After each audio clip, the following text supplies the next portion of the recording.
I have been selling this book, Zanazli and Wan Chun Hong's Guide to Indie Filmmaking, which is published by MPH, for a while now. It's a really good book if you want to be a filmmaker, whether it's for YouTube, social media, TV, film, cinema, whatever. This is the book to get. I'm going to make it more accessible and more affordable to all of you because I believe that everybody needs to become a filmmaker. The more filmmakers we have in the world, I think this world will be a better place to live in. Now it's available as an electronic book download on my website. I'm going to link it here. It's really cheap, it's really affordable. It's only 5 ringgit if you want to get the ebook version. Okay, 5 ringgit. It doesn't really cost much, right? It's just a little bit of something for me. I mean, it did take a lot of work to write. Each chapter of this book talks about one part of the filmmaking process. And for each chapter as well, I interview a local filmmaker. It's only 5 ringgit. It's only 5 ringgit. Hi, you're watching and listening to the FAT BIDIN Film Club. I'm assuming I'm Zan Azli. And I'm Shawai Mustawan. As usual, every week we watch a local film and we review it. And this week we're watching a local film and we're reviewing it. And the film is called Big Student. Big Student. Yes.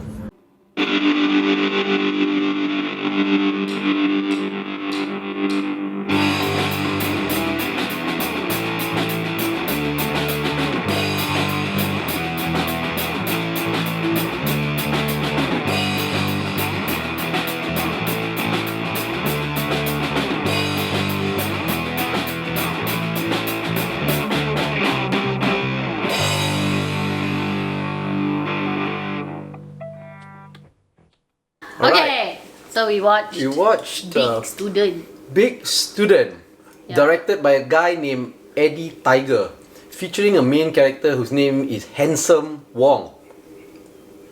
Character named Handsome Wong. Okay. I want to name myself also, can Johnny Apple. Because his name, his Chinese name translates to handsome, so that's why he's Handsome Wong. Your Chinese name translates to what? My Malay name translates into English would be William Wellhung. Sure. Okay, so what is this film about? This film is about the conventional Chinese pressure to do well in exams. In summary, that's what this film is about. Oh. So, yeah, the film centers around this family with the grandfather, the grandson, who's about to sit for SPM, and then the granddaughter who's in Form 1.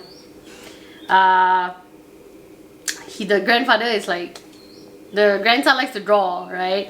So the grandfather is like, no, don't waste time on this, go and study, whatever. But he like cannot seem to study, so he decides, you know what, I'm just gonna walk into the ocean and disappear. So that's what he does. He dies, he commits suicide. Then 4 years later, the granddaughter is gonna sit for SPM, and when the grandson dies, the grandfather like suddenly decides to like sit for SPM, but fails.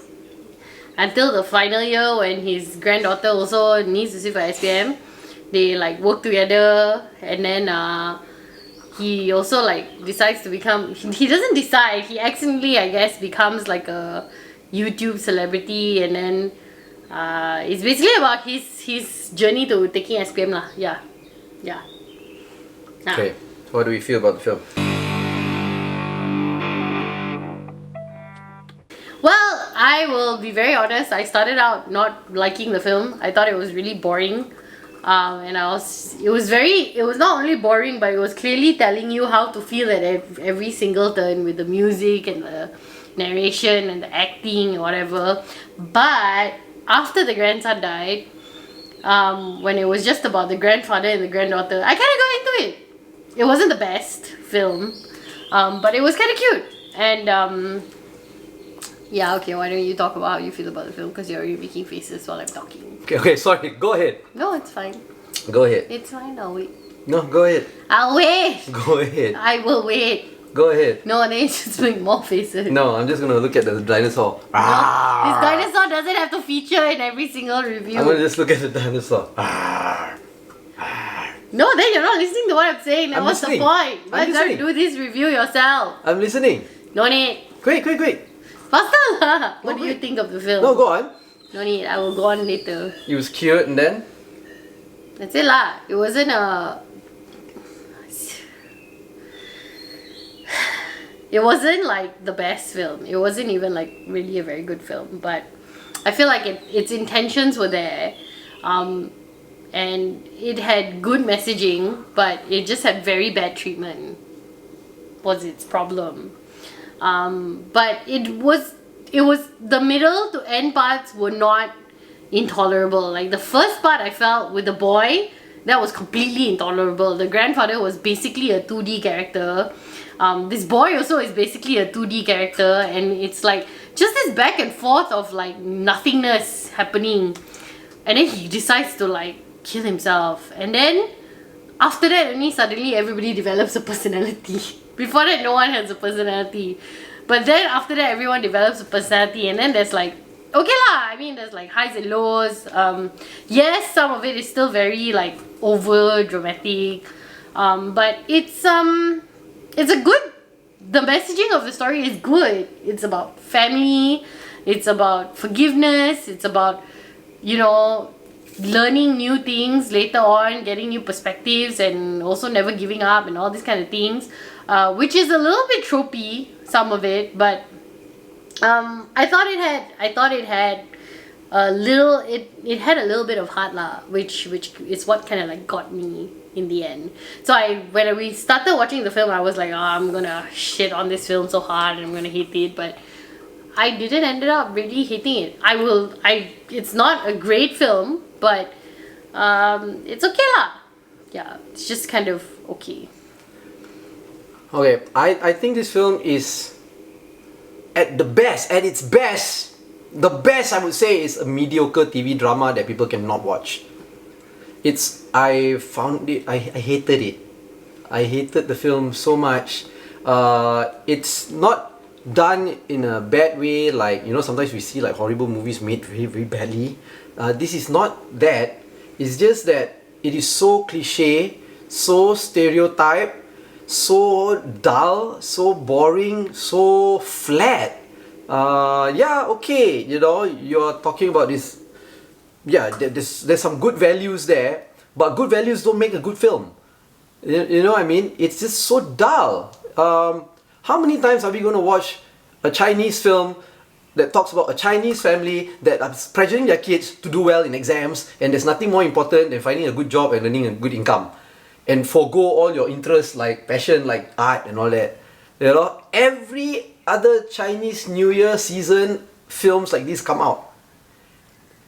Maybe? I guess it has an audience, but that audience is a boring audience lah to me. You know what I mean? Yeah, it's like, even if you watch Hollywood movies that are so stereotypical and dull and boring, we still call them out. You know what I mean?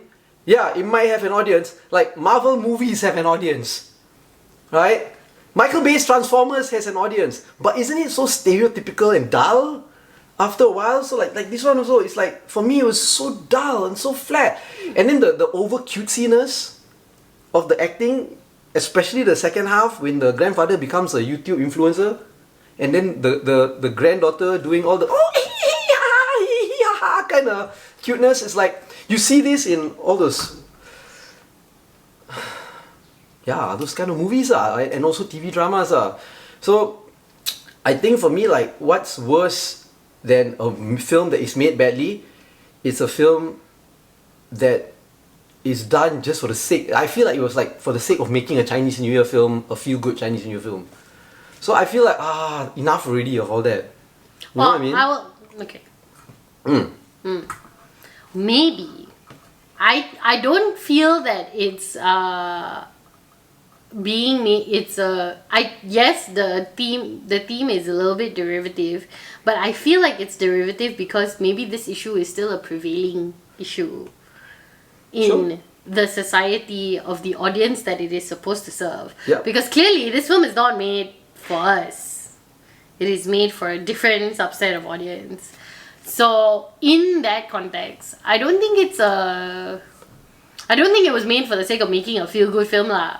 But I think they were trying to send out some sort of messaging, but It was just not executed very well. I didn't really have a problem with the cutesy thing, but it was a little bit over the top, agreeably. But I guess I was just fine with it.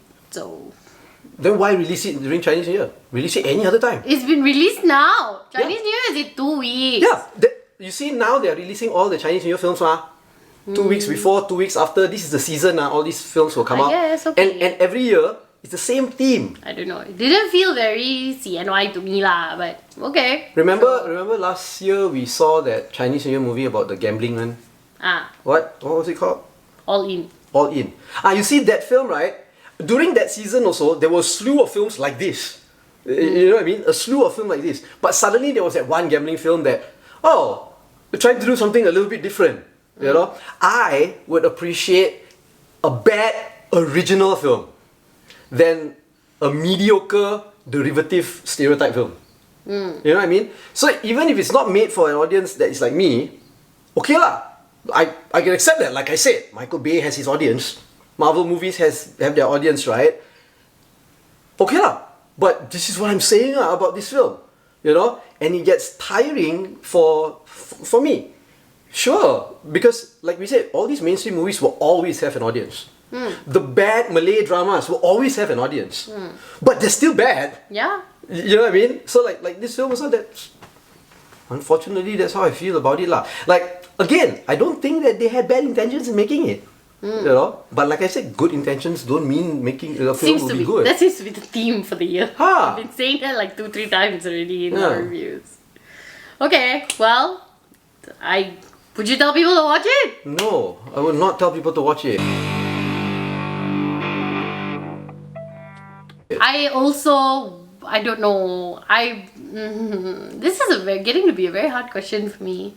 I will again say you shouldn't pay money to go watch it, but if it's on a streaming service and you got nothing to do, then sure, watch it. This is one of those movies during Chinese New Year, you let it play in the background, you go talk to other people. Yeah. You know, just to have some noise in the background. Yeah. It's like, it's the same as listening to like Hits FM or something. Oh, my mother. Hey, anyway. You know, so. Okay. Yeah. Let us know what you think. Let's we know might what be you watching think. more Chinese New Year films, and I'm gonna bet you that there's gonna be a trend that it's every single year it's gonna be like this. You know, these movies are going to be. Every once in a while you get a good one. We should look back. We should look back on our Chinese New Year films and see if we've, other than All In, did we find like one that we were okay with. There were. I remember there were, but it's like very rare lah. You know. Yeah, and then if the really rare ones that do come out, I really believe they don't have to come out during Chinese New Year. It can come out anytime and it'll be great. You know what I mean? The reason why they have these movies, like Raya also, there'll be a slew of Raya movies that come out during Raya, right? All stereotype and cliche also. You know, so you know these filmmakers are taking advantage of seasons. You know, which is just like how big blockbusters come out in the summer, you know? Because people all have nothing to do and they'll go spend money in the cinema. Okay. So, let us know what you think. What did your hand just do? Nothing. Like this video. Am I gonna get lucky tonight? Don't like this video. Okay. Subscribe. Like this video, don't like this video. Subscribe to our YouTube channel. Follow us on all our social media platforms at FAT BIDIN. Or go to fatbidin.com to get everything. You'll be watching and listening to the FAT BIDIN Film Club. I'm Zana. Obviously, I'm Zana Azli. I'm sure it was the one. Okay.